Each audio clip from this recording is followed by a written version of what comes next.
طيب دلوقتي برضه هنتعرف شوية عن الأدوات اللي موجودة معانا على البرنامج. نضغط على العلامة دي، ظهر لك هنا مجموعة الأدوات اللي أنت تقدر تستخدمها بسهولة جدا يعني. أول أداة نتكلم عنها بسهولة جدا كده. الأداة ديت لو أنت مشترك على جروبات واتساب، حتى لو أنت مش أدمن عليها تقدر تطلع كل الأعضاء اللي موجودين على الإيه، على جروب الواتساب وتحمله في ملف إكسل. طيب ال- الأداة اللي بعدها ديت إن أنت من خلالها بتطلع لينكات جروبات الواتساب اللي موجودة في صفحة معينة على المتصفح. يعني مثلا انا فاتح موقع او حاجه، والموقع ده بيتكلم عن جروبات واتساب وحاطط اللينكات بتاعتها، انا عايز اسحبها على طول، فايه اقدر اسحب اللينكات بتاعتها ديت على طول يعني بسهوله. طيب هي مش مهمه قوي الاداه دي. الاداه اللي بعدها ديت برضو اللي هي الواتساب اوتو ريسبوندر بوت، ده من خلالها بتبقى فيها رد تلقائي على الواتساب. يعني حد يبعت لك رسالة انت بتبقى مشطبها مثلا، ان هو لما العميل يكتب الحاجة الفلانية فيرد عليه بالرسالة الفلانية. فدي ايه، الأداة من خلالها انت بتقدر تعمل الحركة دي.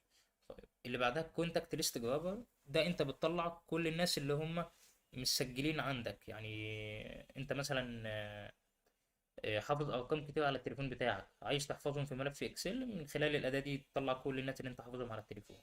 طيب في أداة تانية عكسها، او مش عكسها، بمعنى صح مكمله ليها، اللي هي جراب شات ليست. إيه الفرق ما بينها وما بين الجراب ليست جرابر اللي هي كونتاكت ليست جرابر؟ الجراب شات ليست دي من خلالها بتقدر تطلع كل الناس اللي عملت معاك محادثات على الواتساب. يبقى احنا هنا شرط ان حد انت عملت معاه محادثه على الواتساب. نفترض في حد بعت لك رساله مثلا على الصفحه بتاعتك عن طريق الواتساب، بس انت ما حفظتش رقم ولا سجلته، عايز تجيب الارقام دي وتجمعها، والارقام كتير جدا مش هتقعد تمسكها مانيوالي وتجمع الارقام دي، لا. فانت هنا تقدر تعمل ايه، تقدر تطلع كل الناس اللي اتعاملت معاك على الواتساب حتى لو انت مش حافظ ارقامهم يعني. تمام. طيب الاداه هنا، الاداه المهمه جدا جوجل ماب داتا اكستراكتور.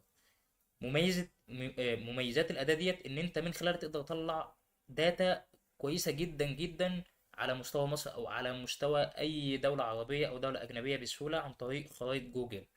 لان المعروف ان خرائط جوجل بيبقى عليها مقر الشركات وكذلك العيادات، المطاعم، الكافيهات، وهكذا جميع الايه المؤسسات تبقى موجوده على جوجل مابس. تقدر تكتب انت الكلمه المفتاحيه، تكتب هنا الكلمه المفتاحيه اللي انت عايزها، وفي نفس الوقت بت ايه بت بتجيب لك كل الناس او العملاء او المحلات او المؤسسات اللي انت محتاجها بالاسم، برقم التليفون، باللوكيشن بتاعها، بكذلك الايه بالتقييمات لو في تقييمات عنها.